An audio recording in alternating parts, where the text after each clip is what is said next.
A young woman abandoned by her stepmother in the unforgiving Old West wilderness was about to discover that love can bloom even in the most arid lands when a mysterious cowboy emerged from the horizon's mist, forever changing both their destinies. On a journey of betrayal, redemption, and passion under the scorching sun of the wild plains.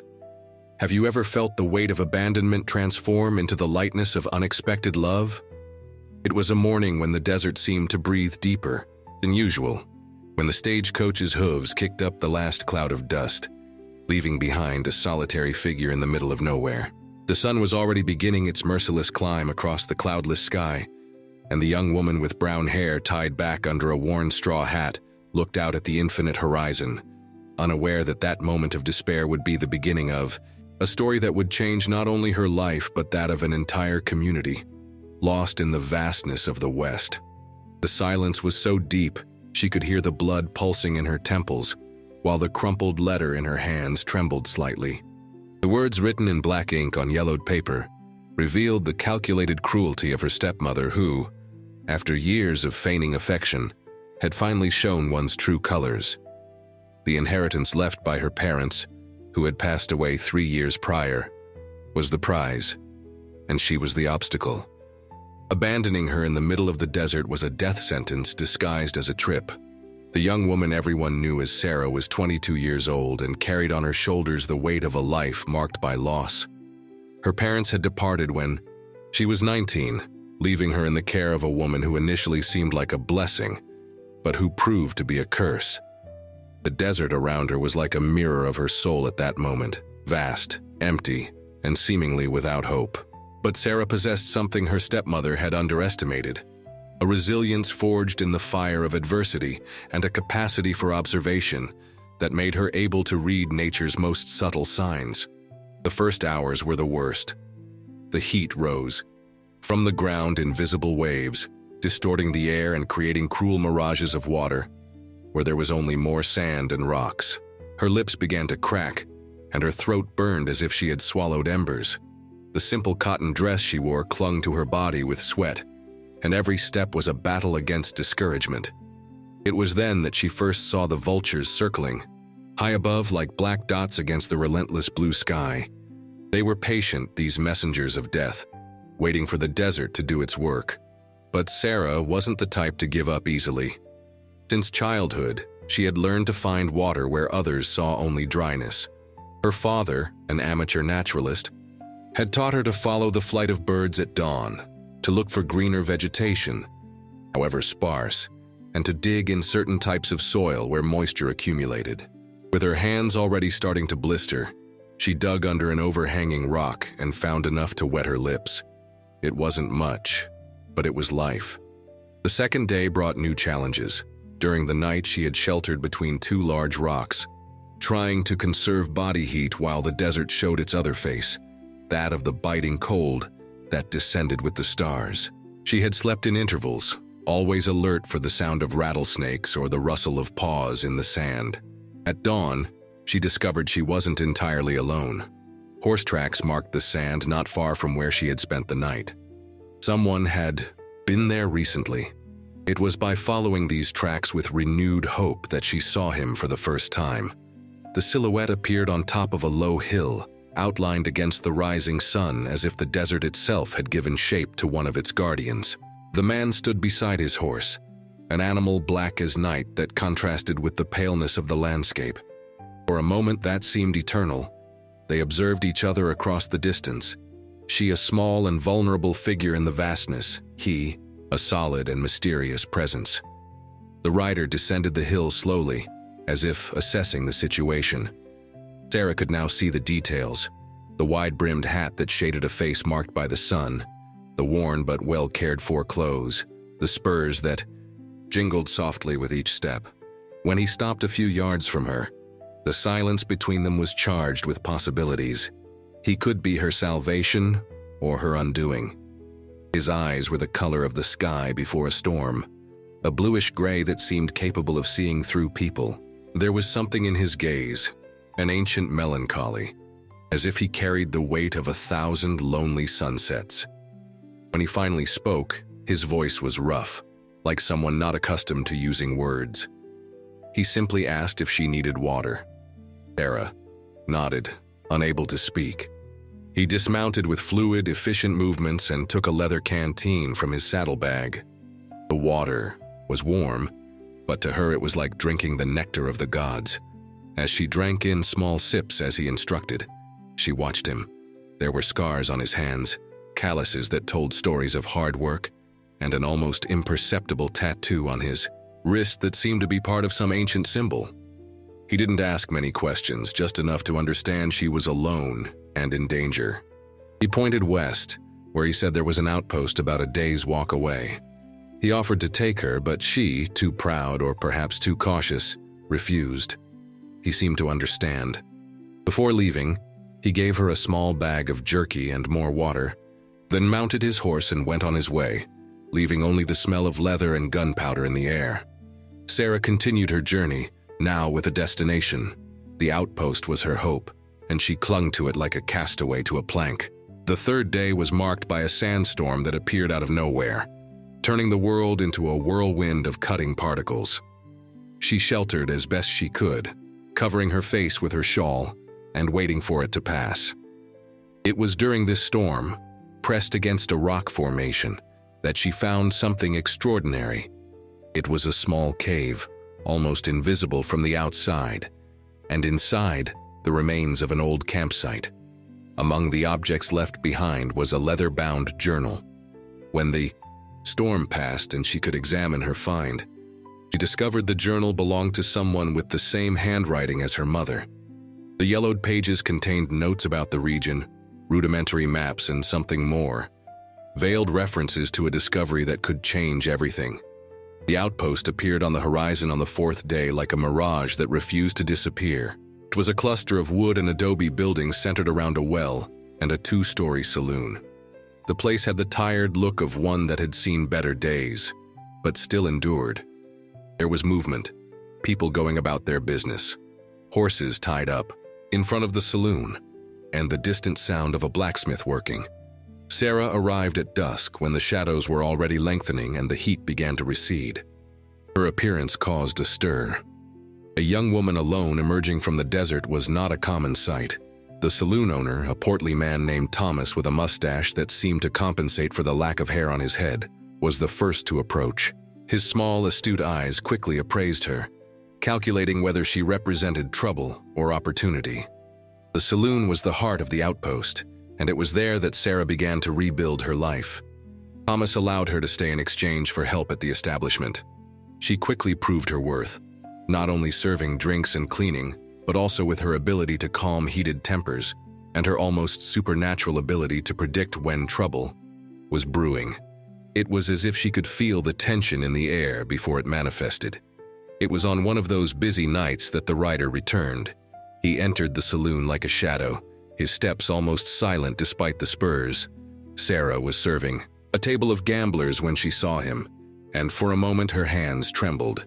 He recognized her immediately, and something passed through his eyes. Surprise, perhaps, or something deeper.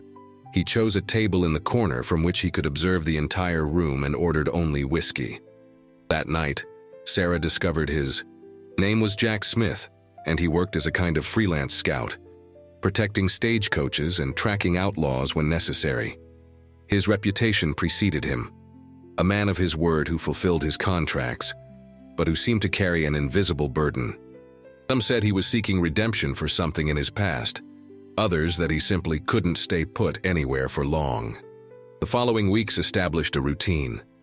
Sarah continued working at the saloon, gradually earning the community's respect.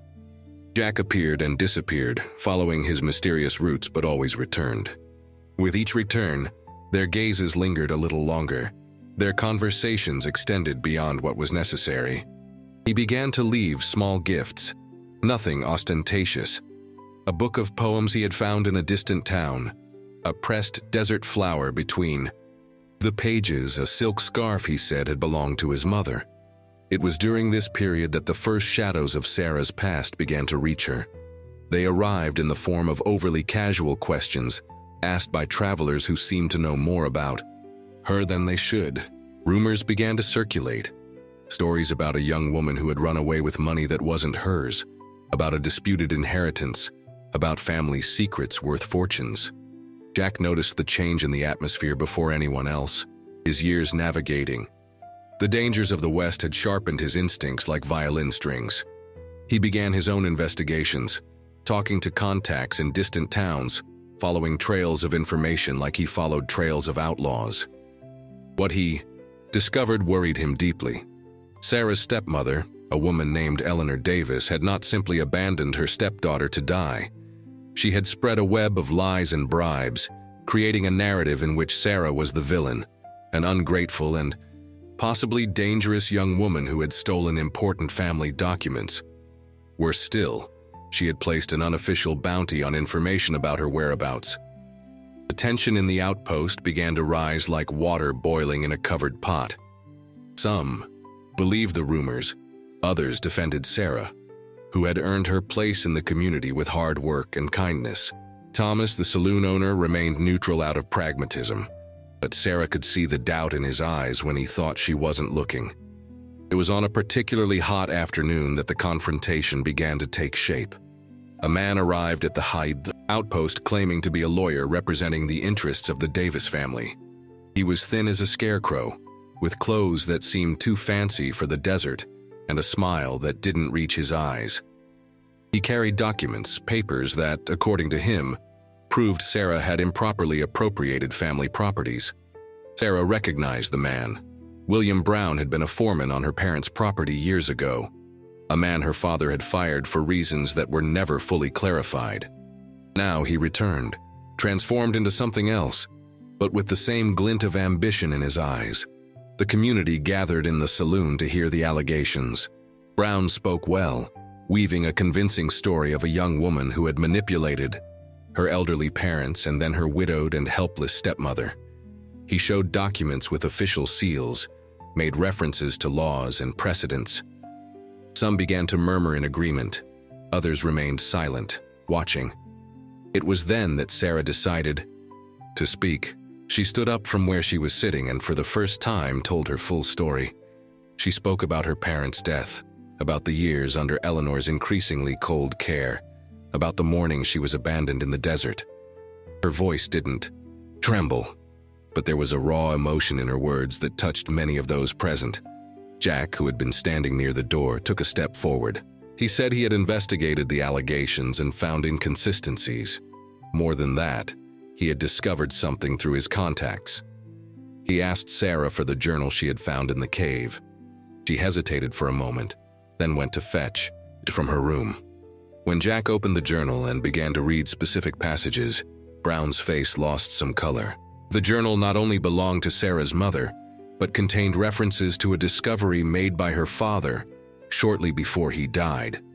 A silver vein found on land that officially belonged to the family, but whose exact location had been kept secret. The revelation changed everything. Suddenly, Eleanor's motivations became clear. It wasn't just about the official inheritance. It was about a hidden fortune that only Sarah, through her mother's journal, could find. Brown tried to argue that the journal might be fake, but his voice had lost its previous conviction. The situation could have been resolved there, but Brown had brought reinforcements. 3 men who had stayed outside the saloon entered when he signaled. They weren't professional gunslingers, but the kind of men who did dirty work for money. The tension in the saloon rose like mercury in a thermometer. Jack positioned himself between Sarah and the men. His hand hovered casually near his holster, but his eyes were fixed on Brown.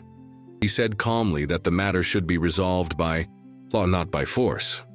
Brown laughed, a dry sound like breaking twigs, and said that in the desert the law was whoever paid best. What happened next was too fast for most to follow. One of Brown's men made an abrupt movement, and Jack reacted. There was no shootout in the saloon, but Jack, with efficiency born of years of experience, disarmed the man and knocked him down with a precise punch. The other 2 backed away, evaluating their chances. It was Thomas who broke the impasse. The saloon owner, who had remained neutral until then, hit the counter hard and declared there would be no bloodshed in his establishment. Furthermore, he said he had known Sarah for months and that she had proven her character. If Brown had legal complaints, He should take them to the sheriff in the big city, not here. The moment passed, but everyone knew it was just the beginning. Brown and his men left the saloon, but the look he gave Sarah promised that wasn't over. That night, Jack insisted on standing guard outside her room. Sarah protested, saying she could take care of herself, but there was something in his eyes, a genuine concern, that made her accept. It was during this night watch that they had their deepest conversation yet. Sitting on the back porch of the saloon under a starry sky that seemed infinite, Jack finally spoke about his past. He told about a woman he had loved, a school teacher in a town to the north, how his hesitation to abandon his wandering life had created an opening that another man took advantage of. How in the end, his indecision had led to a confrontation in which she ended up in the crossfire. Sarah listened in silence, feeling the weight of the guilt he carried. When he finished, she reached out and touched his hand, a simple gesture but full of meaning. She said the past couldn't be changed, but the future was still being written. Jack looked at her then, and for the first time since they met, she saw hope in his eyes. The following days were marked by a tense calm. Brown had left, but everyone knew he'd be back. Sarah continued her routine, but now always accompanied. Jack had convinced some trusted men from the outpost to take turns protecting her. The community had chosen her side. It was during this period that Sarah, with Jack's help and using the journal's clues, began to explore the surroundings, searching for the mine mentioned by her mother. The expeditions were careful, always with the excuse of looking for medicinal herbs or water. The desert guarded its secrets jealously, but Sarah had patience. The discovery came one afternoon when the sun was already hanging low on the horizon. Following a rock formation described in the journal, they found the entrance partially hidden by a rock slide. It was narrow, almost invisible if they hadn't known what to look for. Jack went in first, carrying an improvised lantern. What they found inside confirmed everything: abandoned tools, pickaxe marks on the walls, and most importantly, silver veins that shone in the flickering light of the lantern. It wasn't an immeasurable fortune, but it was substantial enough to explain Eleanor's determination to get rid of Sarah. The joy of the discovery was tempered by the awareness of the danger it represented. Now more than ever, Sarah was at risk. Jack insisted they needed to act quickly, register the discovery legally before Brown and Eleanor could do something drastic. But that meant traveling to the big city, and Jack knew that would be when they would attack. They prepared the journey carefully. Jack gathered trusted men to form an escort. Thomas, surprisingly, offered to go along, saying it was time for someone to put Eleanor Davis in her place. Even the old blacksmith, a man of few words named Thomas, offered his skills, saying Sarah had been kind to him when others weren't.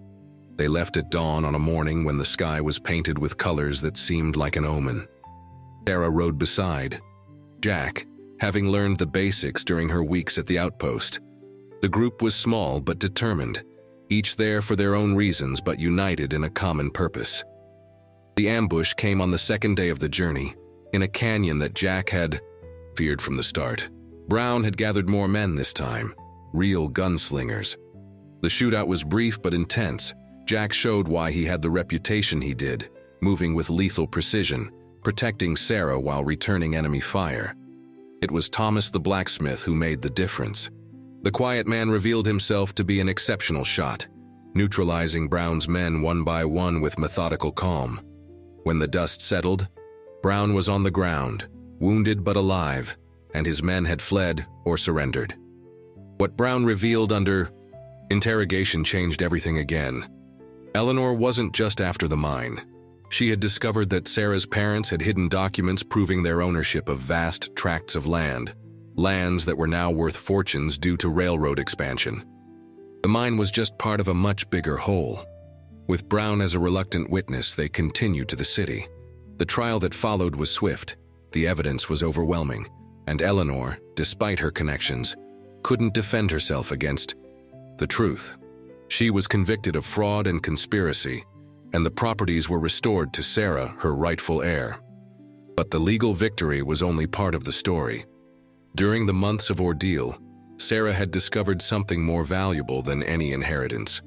She had found a community that accepted her, people who had risked their lives for her. She had found Jack.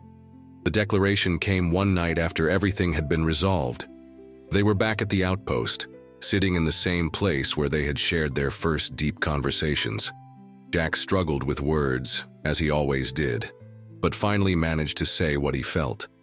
That she had given him a reason to stop running, a reason to believe in futures instead of getting lost in the past. Sarah replied not with words, but with a kiss under the desert stars. It was a perfect moment in its simplicity, two wounded hearts finding healing in each other. When they separated, Jack took something from his pocket, a simple ring that had belonged to his grandmother. It wasn't a formal proposal. He said shyly, but a promise. The following month saw changes at the outpost. With the resources now available, Sarah invested in the community. New wells were dug, buildings improved, and a school was opened. Jack officially settled down, becoming a kind of unofficial sheriff, keeping the peace and protecting those who needed it. The wedding happened one spring morning when the desert bloomed with colors that many thought didn't exist there. It was a simple but deeply emotional celebration. Thomas gave the main toast, getting emotional talking about how Sarah had transformed not just her own life but everyone's there. Thomas the blacksmith played the violin, a skill he had hidden for years. And in the end, when Jack and Sarah danced their first dance as husband and wife, the setting sun painted the sky with colors that seemed to celebrate with them. Life continued as it always does. There were new challenges, conflicts to resolve, problems to overcome. But Sarah and Jack faced everything together. The mine produced enough to ensure comfort, but not so much that it changed who they were. The lands were developed carefully, always respecting the desert that had been both adversary and teacher. Years later, when gray hairs started to appear and wrinkles marked faces once young, Sarah sometimes stopped to contemplate the journey, from abandonment in the desert to building a full life, from loneliness to love, from distrust to community. The desert had tried to break her, but instead, it had forged something indestructible in her. Jack still went out on patrols, but now he always came home, to her. Sometimes at night, when the wind whispered between the buildings, they sat together, on the porch, and she read to him from the book of poems that had been one of his first gifts. He held her hand like on that first night of confessions, and both knew they had found what they didn't even know they were looking for. The outpost grew, became a small but prosperous town. People came and went, but the spirit of the place remained. A spirit of second chances, of redemption, of community. Sarah sometimes received letters from young women in difficult situations and always replied with advice and, when necessary, with concrete help. She had created a kind of informal support network for those who, like her, had one day been abandoned by life. The lesson Sarah carried and shared was simple but profound. The desert could be cruel, but it also taught resilience. People could betray, but others could surprise with kindness. Love could seem impossible, but it bloomed in the most unlikely places. And sometimes being abandoned in the middle of nowhere was exactly what needed to happen to find the way home. On a particularly beautiful afternoon, as she watched children playing near the well they had built, Sarah smiled. One of them, a girl, with curious eyes, approached and asked if it was true that she had arrived there alone from the desert. Sarah confirmed, and the girl asked if she hadn't been afraid. Sarah thought for a moment, then replied that yes, she had been very afraid. But that fear was just the beginning of courage, not its opposite. That sometimes we need to get completely lost to truly find ourselves. The girl seemed to think about it, then smiled and ran back to her friends. Jack appeared shortly after, as he always did, finding her wherever she was. He sat beside her, and together they watched the sun begin its daily descent. They didn't need words after all these years. The presence of each other was enough conversation. But Sarah said thank you anyway. He asked for what, and she replied for everything, for nothing, for being here. He smiled that rare smile that still made her heart race and said it was him who should thank her. That before her he was just a ghost wandering the desert. That, She had given him substance, purpose, reason. Sarah leaned her head on his shoulder, and together they watched the day turn into night once more in that eternal cycle of the desert. The story of Sarah and Jack became legend in the West, told in saloons and around campfires, each version slightly different, some adding dramatic shootouts, others romanticizing beyond belief. But at the heart of each version was the same truth: that love could conquer betrayal, that community could overcome greed, that hope could bloom, even in the most arid soil. And so, as the stars began to appear in the desert sky and the night chill began to set in, Sarah closed her eyes and smiled. She had been abandoned to die, but instead she had found life. She had been betrayed, but she had discovered loyalty. She had been alone, but now she never would be again. The desert had worked its magic, turning a tragedy into the beginning of the most beautiful of stories. And you, in what moment of apparent abandonment did you find the seed of your greatest blessing? When was it that the desert of your life revealed the oasis that had always been there waiting to be discovered?